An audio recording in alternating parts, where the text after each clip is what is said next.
সুস্থতা ও সৃজনশীলতার উৎসব দ্য ফ্লো ফেস্ট ঢাকা 2025। 3 দিনের এই আয়োজন চলছে ঢাকার শাহাবুদ্দিন পার্কে, চলবে 8 নভেম্বর পর্যন্ত।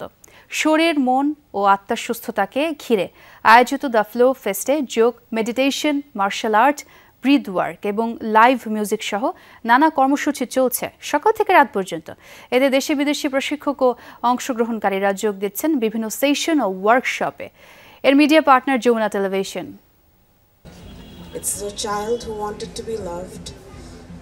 অন্তর্গত শান্তির খোঁজে যোগ চর্চা।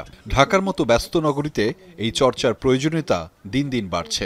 একই সঙ্গে মানসিক চাপ, উদ্বেগ আর নিদ্রাহীনতা নিঃশেষ করে দিচ্ছে কর্মশক্তি। এই বাস্তবতায় যোগ ব্যায়াম হতে পারে এক প্রশান্ত আশ্রয়। আর সেই আয়োজন মিলছে রাজধানীর গুলশানে শাহাবুদ্দিন পার্কে। দ্য ফ্লো ফেস্ট ঢাকা নামের এই আয়োজন চলছে 3 দিন ধরে। এতে পরিবেশ বান্ধব পণ্যের বাজার ও সাস্টেইনেবল ব্র্যান্ড প্রদর্শনী, যেখানে পরিবেশ সচেতন জীবনযাপন নিয়ে আলোচনা চলছে। আয়োজকরা জানান, ফ্লো ফেস্ট শুধু একটা ইভেন্ট নয়, এটা এক ধরনের মানসিক পুনর্জাগরণ। ওরা আসলে এই পার্কের কালচারটা প্লাস এরকম ফেয়ারের কালচারটা they trying to promote this, so this is very good and integration of Bangladeshi culture is proper. Mental হেলথের জন্য একটা সেশন হচ্ছে, যদিও প্রথম থেকে থাকতে পারিনি, বাট এছাড়া এমনি ঘুরে ফিরে দেখছি, খুব ভালো লাগছে। আমাদের হ্যান্ডমেড জিনিসপত্র তারা সেল করছে, ওগুলা দেখে ফরেনাররা লাইক অন্যরকম, তারা খুবই এনজয় করছে। ওভারঅল থিমটা খুব ভালো লেগেছে যে তারা প্লাস্টিক এগেইনস্টে, সো আমি ওভারঅল সবকিছু যখন দেখছি যে it's a very good and positive vibe. সুস্থতা, শিল্প ও মানবিক সংযোগ একত্রে মিলছে এক স্রোতে।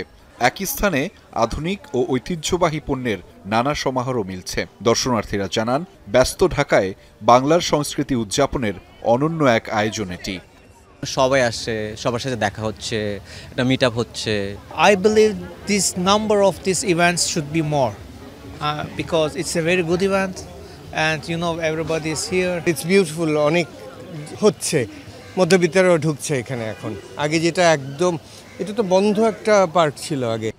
এছাড়াও মার্শাল আর্ট, ব্রিথ ওয়ার্ক এবং লাইভ মিউজিক সহ নানা কর্মসূচিও চলছে সকাল থেকে রাত পর্যন্ত। সব বয়সীদের জন্য থাকছে ভিন্ন ভিন্ন আয়োজন। সেটা দিতে চাচ্ছি যে wellness comes in many form. কারোর জন্য ওয়েলনেস হচ্ছে, আমার জন্য হাঁটা হতে পারে, আপনার জন্য হতে পারে আর্ট, কারোর জন্য জুজিৎসু হতে পারে, কারোর জন্য হতে পারে মেডিটেশন, কারোর জন্য ইয়োগা। এটা একটা ফেস্টিভ্যাল না, এটা একটা এক্সপিরিয়েন্স যেটা আমরা মানুষকে দিচ্ছি, যেখানে সবার জন্য সব কিছু আছে। The UCBL believes in community, believes in people. So festival like this, Dhaka Flow Fest, connects people. একটা মানুষ যখন হেলদি থাকে, তার ফিটনেস যখন ঠিক থাকে, সে তখন কমিউনিটিতে কন্ট্রিবিউট করতে পারে, সে টিম ওয়ার্ক করতে পারে। সুতরাং এই জিনিসগুলো আমরা প্রমোট করি। নাগরিক মনকে শান্ত ও সাবলীল রাখতে এমন আয়োজনকে ইতিবাচকভাবে দেখছেন নগরবাসী। আহমেদ রেজা, যমুনা নিউজ, ঢাকা।